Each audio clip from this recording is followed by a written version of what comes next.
bersama dengan kami tim JSS. Jadi hari ini kita akan belajar tentang membaca Alkitab. Nah, di sini saya tidak sendiri teman-teman, tapi saya bersama dengan teman saya. Siapakah dia? Ayo, saya persilakan masuk. Oke, saya duduk ya. Duduk dong, masa berdiri? Oke, mungkin bisa memperkenalkan diri dulu atau say halo sama teman-teman yang di rumah. Hai buat teman-teman yang di rumah. Belum Oke. diperkenalkan tadi ya? Ya, belum dong. Harus perkenalkan diri sendiri. Oke, teman-teman. Jadi, pada saat ini kita akan belajar tentang membaca Alkitab. Nah, banyak orang yang mempertanyakan bahwa membaca Alkitab itu sangat membosankan dan bahasanya kaku. Nah, saya mau bertanya kepada Kak Sam, apakah benar Kak, saat membaca Alkitab itu bosan dan bahasanya benar-benar kaku? Bagaimana menurut Anda? Kalau dibilang membosankan sih mungkin ya, membosankan bagi pemula. Tapi ada caranya supaya tidak membosan. Kita mungkin bisa baca terjemahan lain. Kalau dibilang kan bahasa kita sehari-hari ini kan, maksudnya bahasa terjemahan baru dari Alkitab ini kan Ya. menggunakan bahasa yang sifatnya itu resmi. Jadi dia tidak menggunakan bahasa sehari-hari. Tapi ada terjemahan lain bahasa sehari-hari yang bisa kita baca untuk mereka yang mungkin bilang katanya itu bosan kan. Nah, gitu sih. Jadi begitu. Mm. Nah, banyak juga yang bertanya nih di Mazmur 119 ayat 105 tuh. Kan di situ dikatakan firman-Mu itu pelita bagi kakiku dan terang bagi jalanku. Banyak yang bingung ayat ini bagaimana? Nah, bagaimana tuh Kak?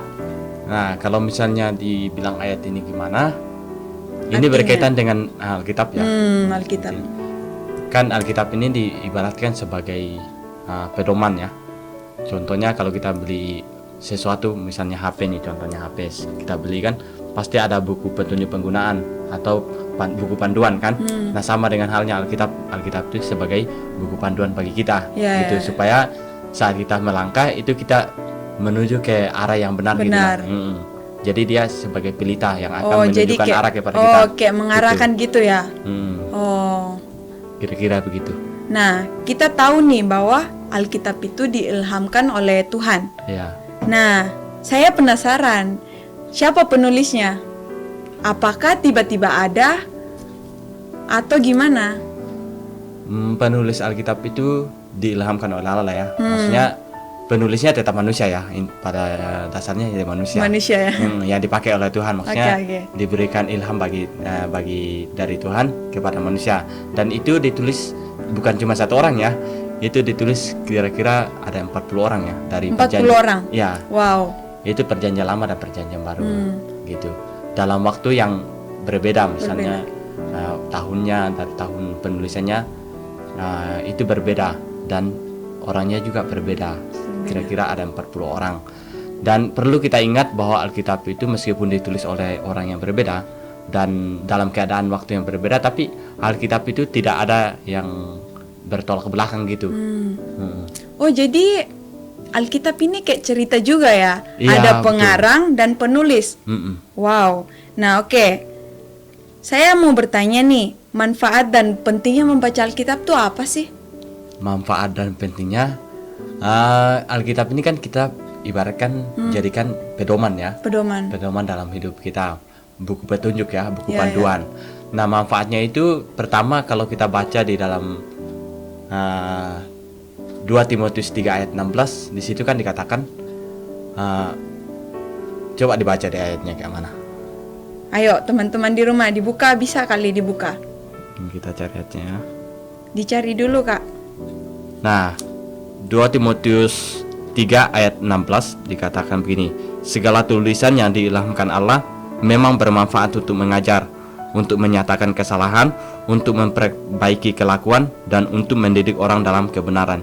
Jadi tujuannya yang pertama itu sifatnya firman itu mengajar kita.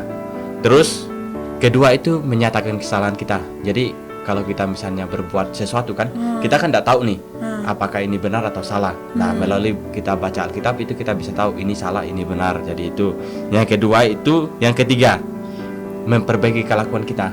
Kelakuan kita mungkin selama ini kita tidak tahu nih. Nggak sadar ya. Nggak sadar kalau kelakuan kita ini salah. Rupanya Jadi salah.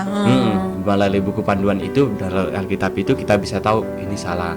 Terus mendidik kita nih. Mungkin kita selama ini melakukan hal-hal yang ya tidak berkenan di hadapan Tuhan, misalnya membuang-buang waktu kita kan dengan hal-hal yang tidak berguna kan. Dengan Alkitab bisa mendidik kita gitu untuk menggunakan waktu dengan baik. Mungkin kira-kira begitu.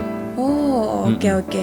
Berarti Alkitab ini sangat banyak manfaatnya ya. Iya. Dan saya juga pernah baca nih di Alkitab rupanya ada ilmu selain kedokteran juga ada loh. Politik juga ada ya. Iya, betul. Bahkan kayak peternakan. Contohnya si siapa itu ya? Yang peternakan tuh. Bisa dibilang Daud dan mungkin banyak ya. Rata-rata kalau di Alkitab kan membahas tentang peternakan, apalagi di bangsa Israel kan kebanyakan ya dia berternak gitu.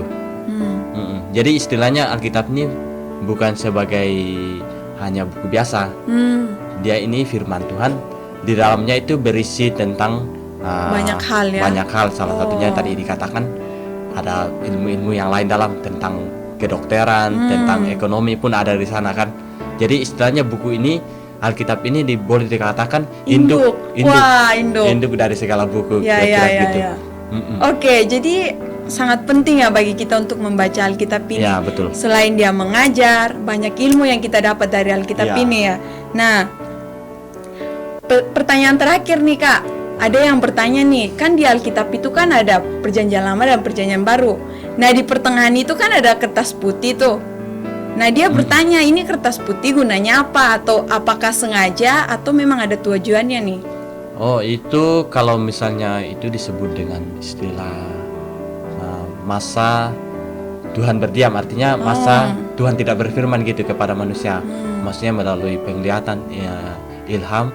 Itu tidak ada Tuhan berfirman selama masa itu, kira-kira 400 tahun ya. 400 tahun, wah cukup lama ya Kak. Oh ya, berarti teman-teman kita harus tahu nih di kertas putih itu adalah masa di mana Tuhan berdiam selama 400 tahun. Kita bisa bayangkan 400 tahun itu sangat lama loh. Nah sekarang Alkitab sudah ada di depan mata kita, apakah kita tidak ingin membacanya? Dulu ya, waktu zaman Perjanjian Lama, orang-orang yang tertentu yang hanya bisa membaca Alkitab. Nah sekarang nih, sudah depan mata kita nih. Ayo, saya undang teman-teman kita yang ada di rumah. Mari kita baca Alkitab. Biar kita selain dapat dididik, kita juga dapat ilmu. Dan di cerita Alkitab itu banyak kejadian-kejadian yang lucu loh. Oke, saya mengundang adik-adik yang di rumah untuk membaca Alkitab. Oke Kak Sem, mungkin ini saja. Saya mengucapkan terima kasih kepada Kak Sem untuk meluangkan waktu hari ini. Oke, sebaik untuk teman-teman yang di rumah. Bye-bye. Sampai ketemu di pelajaran berikutnya ya.